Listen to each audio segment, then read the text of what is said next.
सलमा, ये मसाले तुमने धूप में नहीं सुखाए क्या? नहीं तो मसाले एकदम सूखे तो हैं, तो मुझे जरूरत नहीं लगी। नहीं सलमा, मैंने तुम्हें कितनी बार समझाया है, मेरे लाए हुए मसालों को थोड़ी देर धूप में रख दिया करो, इससे इनकी खुशबू और स्वाद दोनों बढ़ जाते हैं। तुम्हें पता है ना, अगर मेरे बनाए पिज्जा अच्छे नहीं बने तो?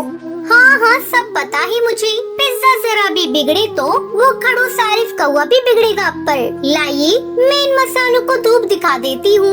और सुनो, तुम इतने गुस्से में मत रहा करो, हंसती हो तो ज्यादा अच्छी लगती हो। रहने दो जी, आपको मेरी हंसी की परवाह होती तो इस वक्त हम अलीगढ़ के जंगलों में होते। सलमा, काम से छुट्टी नहीं मिली तो मैं क्या करूं, तुम ही बताओ। कुछ मत करो आप, उस आरिफ की जी हुजूरी ही करो। बस मैंने सोच लिया है, अगली बार जब मेरे मायके में कुछ होगा ना, तो मैं बच्चों के साथ अकेली ही चली जाऊंगी, आपके भरोसे नहीं बैठूंगी। अच्छा ठीक है, चली जाना, मैं तुम्हें रोकूंगा नहीं। बस अब तो खुश हो जाओ। अच्छा ये बताओ, शाम को क्या लेकर आऊँ तुम्हारे लिए? अगर वो आरिफ को वो मुंह न बिगाड़े तो थोड़े से पिज्जा लेते आना, बच्चों का भी बहुत दिनों से मन है। अच्छा ठीक है, लेता आऊंगा, अगर तुम एक बार मुस्कुरा दो तो। अब जाते क्यों नहीं, देर नहीं हो रही आपको? अरे हाँ, मैं तो भूल ही गया था बिल्कुल, मुझे तो काम पर जाना था भाई।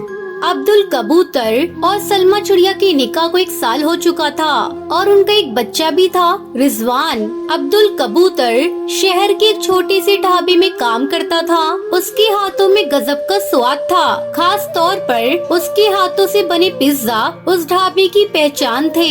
शाम होते ही ढाबे के सामने पक्षियों की भीड़ जमा हो जाती थी और सभी की एक ही फरमाइश होती थी। अरे भाई, 5 एक्स्ट्रा चीज पिज्जा, जल्दी से, एकदम गरम गरम चाहिए। भाई हाँ, गरम ही मिलेंगे, पर जल्दी नहीं हो पाएगा, थोड़ा तो वक्त लगेगा भाई, पहले से ही बहुत भीड़ है और सबको पिज्जा ही चाहिए। अच्छा तो फिर रहने दो, हमें देर हो रही है, हम कुछ और खा लेंगे। अरे नहीं यार, क्या बात कर रहा है, खाएंगे तो पिज्जा ही, यहाँ बेहद ही अच्छे पिज्जा मिलते हैं, पता है? वो नहीं खाया तो समझ ले, तेरा इस जंगल में आना बेकार ही था। पर मूवी के लिए भी तो जाना है ना, और यहाँ तो टाइम लगने वाला है। मूवी छूटती है तो छूट जाए, पर पिज्जा नहीं छूटना चाहिए। अब भाईजान आप ये पैसे रखो, हम इंतजार कर लेंगे। ये अब्दुल कबूतर के हाथों का स्वाद ही था कि शहर के बड़े और नामी होटलों को छोड़कर पक्षी सिर्फ उसी के हाथों से बने पिज्जा खाने आया करते थे। लेकिन इसके बावजूद ढाबे के मालिक आरिफ कौवे को अब्दुल की बिल्कुल कदर नहीं थी। ए अब्दुल, इतना वक्त क्यों लग रहा है तुझे? बाहर पक्षियों के खड़े होने तक की जगह नहीं है। बस अभी लाया वो भाईजान, ये सिगड़ी थोड़ी टूट गई है, जिसकी वजह से काफी आंच बाहर आ रही है। हाँ तो तू जल रहा है क्या?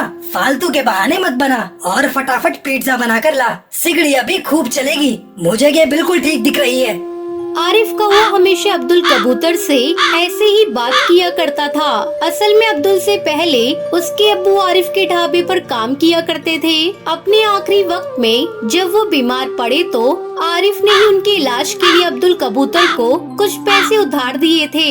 हालांकि उन पैसों को खर्च करके भी अब्दुल अपने अब्बू को नहीं बचा सका और उसकी माली हालत भी ऐसी नहीं थी कि वो आरिफ का उधार चुका सके, तो बस इसलिए वो मजबूर था।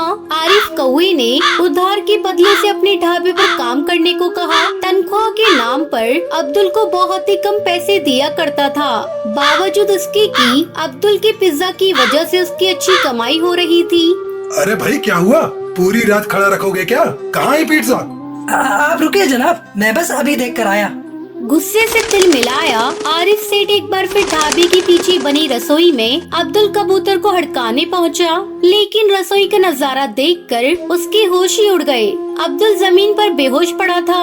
असल में पिज्जा जिस सिगड़ी पर सिक रहा था वो टूटकर बिखर चुकी थी और जलते हुए कोयले अब्दुल के ऊपर आ गिरे थे। अब्दुल कबूतर बुरी तरह जल गया था। ये क्या कर दिया? काम का वक्त है और इसी वक्त तुम्हें ये सब करना था? भाईजान, अब्दुल भाई बेहोश हैं, ये बुरी तरह जल गए हैं। हाँ हाँ दिख रहा है मुझे। उफ, अब इसका इलाज भी मुझे ही कराना होगा, क्या मुसीबत है यार। आरिफ ने अब्दुल को पास के ही सरकारी अस्पताल में भर्ती करवा दिया, लेकिन वो इतनी बुरी तरह से जल चुका था कि उसे बचाया नहीं जा सका और उसकी मौत हो गई। अब्दुल के इस तरह चले जाने से सलमा चिड़िया की पूरी दुनिया ही उजड़ गई, लेकिन वो हिम्मत नहीं हार सकती थी क्योंकि अब भी वो अकेली नहीं थी। अल्लाह पर भरोसा रख सलमा, वो सबका निगहबान है। और तू एक काम क्यों नहीं करती, तू अलीगढ़ के जंगल चली जा। यहाँ बच्चों के साथ अकेली कैसे रहेगी तू? नहीं बाजी, निकाह के बाद मायका बस कभी कभी जाने के लिए ही होता है। और अम्मी अब्बू पर मैं बोझ बनकर कब तक जी सकूंगी? अपने बच्चों की खातिर अब मुझे खुद ही कुछ करना होगा। बिल्कुल सही कहा तुमने बहन, तुम्हें किसी पर बोझ बनने की जरूरत नहीं है जब तक तुम्हारा ये भाई जिंदा है। आप यहाँ? बहन, अब्दुल के साथ जो हादसा हुआ उसका मुझे बेहद अफसोस है, लेकिन मैं ये भी जानता हूँ कि फिलहाल मुझे क्या करना चाहिए। अब तुम फिक्र मत करो, तुम्हें काम चाहिए ना तो मैं दूंगा तुम्हें काम। अब से तुम मेरे ढाबे के लिए पिज्जा बनाओगी। लेकिन मुझे तो पिज्जा बनाने आते ही नहीं, उन्हें तो हमेशा यही बनाते थे। मैं तो बस मसाले वगैरह तैयार करने में इनकी मदद कर दिया करती थी।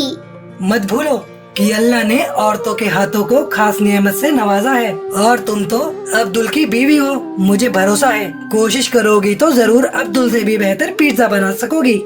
सलमा चिड़िया आरिफ कौवे की फितरत से अच्छी तरह वाकिफ थी, साथ ही ये भी जानती थी कि फिलहाल अब्दुल के ना होने से आरिफ कौवे का ढाबा बंद होने की कगार पर पहुंच गया था।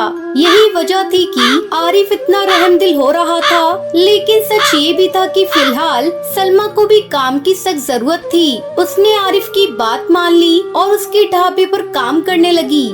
आप ये एकदम बकवास है, इसमें तो बिल्कुल चीज ही नहीं है और स्वाद भी बिल्कुल बेकार है। माफ करना बहन, वो मैं अभी कोशिश कर रही हूँ। देखो सलमा, ये कोशिश वोशिश से काम नहीं चलेगा। मुझे बिल्कुल वैसे पिज्जा चाहिए जैसे अब्दुल बनाता था, और वो भी कल तक, समझी? वरना अपने लिए कहीं और काम ढूंढ लेना तुम। ये मेरा ढाबा है, कोई खैरात खाना नहीं जो मुफ्त की तनख्वाह बांटता रहूं। आरिफ कौवे की रहमदिली का मुखौटा उतरने लगा था, क्योंकि सलमा चिड़िया कई कोशिशों के बाद भी पिज्जा में वो स्वाद नहीं ला पा रही थी जिसके सब दीवाने थे। अब्दुल कबूतर ने एक दो बार घर पर उसके सामने पिज्जा बनाए थे, इसलिए वो जानती थी, लेकिन ना जाने क्यों कहीं कुछ तो कमी थी। अम्मी, ये मसाले इन्हें बाहर धूप में रख दो क्या? अब्बा वो हर बार ऐसे ही करने को कहते थे ना। अरे हाँ, वो ऐसा ही करते थे और कहते भी थे मसालों को धूप दिखाने से स्वाद और खुशबू दोनों आते हैं। सलमा चिड़िया की परेशानी का हल बस इतना सा ही था। उसने पिज्जा में डाले जाने वाले सभी मसालों को अच्छे से धूप में सुखाए और फिर पिज्जा बनाए। इस बार सब बढ़िया रहा और आखिरकार सलमा ने अब्दुल कबूतर जैसा पिज्जा बना ही लिया। आरिफ का ढाबा एक बार चल निकला। कुछ ही दिनों में पहले की तरह भीड़ जमा होने लगी, लेकिन फिर भी अब सब कुछ पहले जैसा नहीं था। भाईजान, रसोई बहुत छोटी है, एक खिड़की भी नहीं है जहाँ से धुआं निकल सके, और ये सिगड़ी भी थोड़ी बड़ी होनी चाहिए ताकि कम समय में ज्यादा पिज्जा बन सके। और हाँ, एक बात और मुझे लगता है कि मेरे काम और मेरी मेहनत के हिसाब से मेरी तनख्वाह भी बहुत कम है। क्या? एक मिनट, तेरा दिमाग तो ठीक है ना सलमा? है? तुझे पता भी है तू किसके सामने इतना मुंह चला रही है? लगता है अब्दुल ने तुझे कभी मेरे मिजाज के बारे में नहीं बताया। देख, मेरी बात सुन, जो है जैसा है सब कुछ वैसा ही रहेगा। तुझे काम करना है तो कर, वरना मैं कहीं और काम देख लूँ। वैसे मुझे भी अब यही सही लगता है। आप मेरा हिसाब कर दीजिए और अपने लिए कोई नया खान सामा भी ढूंढ लीजिए। तेरी इतनी हिम्मत? भूल गई, मैंने ही तुझ पर तरस खाकर तुझे काम दिया और तू मेरा काम छोड़ने की बात कर रही है। मत भूल कि तेरे खानदान पर कर्जा है मेरा, और इसलिए तुझे भी अब्दुल की तरह मेरे यहाँ पर काम करते रहना होगा, और वो भी मेरी शर्तों पर, समझी? नहीं, अब समझना मुझे नहीं बल्कि तुम्हें होगा। मेरे शौहर बहुत सीधे कबूतर थे और इसलिए तुम उनका फायदा उठाते रहे, और मुझे यहाँ आकर ही पता चला कि असल में तुम ही उनकी मौत के जिम्मेदार हो। तुमने वो टूटी सिगड़ी सही वक्त पर बदलवा दी होती तो मेरे शौहर आज जिंदा होते। तो बात ये है कि तुम्हारा कर्जा तो गया भाड़ में। अगर सीधी तरह से मेरे बकाई पैसे मुझे नहीं दिए तो मैं यहाँ से सीधे पुलिस के पास जाऊंगी, समझे? सलमा चिड़िया के तेवर भी अलग थे और हालात भी। असल में उसने पहले से ही सब सोच रखा था। अब्दुल ने हमेशा खुद को आरिफ के एहसानों तले दबाए रखा, लेकिन सलमा वो अब आजाद थी, उसे बहुत कुछ करना था। सलमा अपना एक ढाबा खोल लेती है और अपना जीवन खुशी खुशी जीने लगती है।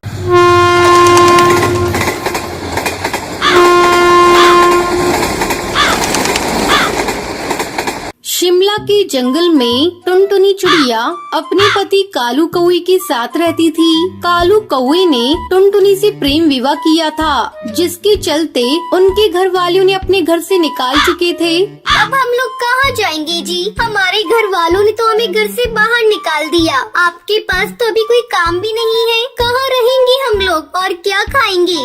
अरे पगली, इतना बड़ा ये जंगल है, कहीं न कहीं हमें काम मिल ही जाएगा। और रहने के लिए मैं कोई किराए का घर देखता हूँ। जब मैं कमाने लगूंगा तो अपना घर भी बना लेंगे। अब चलो यहाँ से चलते हैं, पहले हम रहने का आसरा ढूंढते हैं। दोनों पति पत्नी जंगल के मुखिया चील के पास पहुँचते हैं और उससे रहने के लिए एक किराए का घर ले लेते हैं।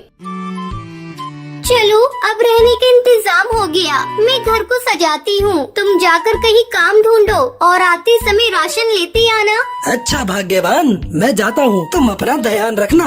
इतना कहकर कालू कौआ काम तलाश करने चला जाता है। बहुत कोशिश करने पर उसे एक जगह काम मिल जाता है। शाम को राशन लेकर कालू कौआ जब घर लौटता है। आप आ गए जी, जल्दी लाओ राशन, मैं भोजन बनाती हूँ। मुझे बहुत जोरों से भूख लगी है। टुनटुनी भोजन बनाती है और दोनों खाना खाते हैं। रात को सोते समय टुनटुनी कालू से कहती है, आपको तो काम मिल गया, अब तो आप रोज काम पर चले जाएंगे। मैं सोच रही हूँ क्यों ना मैं भी आपके साथ काम करूँ। इससे घर में दोगुनी आमदनी होगी और जब ज्यादा आमदनी होगी तो हमारा घर भी जल्दी बन जाएगा। तो ठीक है टुनटुनी, कल से तुम भी मेरे साथ काम पर चलो। अगले दिन से टुनटुनी और कालू दोनों साथ में काम पर जाने लगे। इस तरह 2 महीने गुजर गए। सब कुछ अच्छा चल रहा था। सुनो जी, मैं माँ बनने वाली हूँ। अब मैं आपके साथ काम पर नहीं जा सकूंगी। मुझे अब आराम की जरूरत है। टुनटुनी की ये बात सुनकर कालू कौआ खुश हो जाता है और अकेले ही काम पर चला जाता है। इस तरह कुछ दिन गुजर जाते हैं। एक दिन जंगल का सरदार कालू के घर आता है। कालू, अरे ओ कालू, जल्दी घर से बाहर निकल, मुझे तुझसे बहुत जरूरी बातें करनी है। मुखिया की आवाज सुनकर टुनटुनी चिड़िया घर से बाहर निकलती है। मुखिया जी, क्या बात है? आपको जो कहना है मुझसे कहिए। कालू तो काम पर गए हैं। जब कालू घर आ जाए तो उसे बता देना, इस महीने से घर का किराया दुगुना लगेगा। रहना है तो दुगुना किराया देना पड़ेगा। इतना कहकर मुखिया वहाँ से चला जाता है। शाम को टुनटुनी ये बात कालू को बताती है। अब क्या होगा जी? वैसे भी आजकल मैं काम पर नहीं जा रही हूँ। कमाई भी बहुत कम हो रही है। दुगना किराया हम लोग कैसे देंगे? कुछ ही दिनों में अपना बच्चा भी आने वाला है। उसे लेकर हम कहाँ कहाँ ठोकरें खाते फिरेंगे। मेरा तो दिमाग काम करना बंद कर दिया है। एक बार फिर से हम लोग बेघर हो जाएंगे। टुनटुनी, तू माँ बनने वाली है, तू इतना चिंता मत किया कर। तेरे और बच्चे दोनों के सेहत के लिए अच्छा नहीं होगा। रात हो गई है, कल सोचेंगे क्या करना है। फिर दोनों पति पत्नी सो जाते हैं। अगली सुबह कालू काम पर जा रहा था। वो उस समय बहुत परेशान था। उसे कुछ समझ में नहीं आ रहा था कि अब वो अपनी पत्नी को लेकर कहाँ जाएगा। इसी परेशानी में कालू कौआ अपना रास्ता भटक जाता है और एक पुरानी रेल की पटरियों के पास आ जाता है। अरे ये क्या, मैं तो अपना रास्ता भटक गया। थोड़ी देर आराम कर लेता हूँ, फिर आगे चलता हूँ। ऐसा सोचकर कालू कौआ एक पुरानी खंडर पड़ी रेल के डिब्बे के अंदर जाकर बैठ जाता है। उस रेल के डिब्बे की हालत खराब होने के कारण वो अब इंसानों के इस्तेमाल में नहीं थी। अरे ये रेल डब्बा तो बहुत पुराना है और बिल्कुल खाली पड़ा है। क्यों ना हम लोग इसी में अपना घर बना कर रहे। मैं अभी जाकर टुनटुनी को बताऊंगा। फिर कालू कौआ वहाँ से खुशी खुशी चला जाता है। शाम को जब वो घर लौटता है तो टुनटुनी को रेल के डिब्बे वाली बात बताता है। अगले दिन वो टुनटुनी और अपने सामान को लेकर उस डिब्बे के पास आता है। फिर दोनों पति पत्नी उस रेल के डिब्बे में घर बनाकर रहने लगते हैं।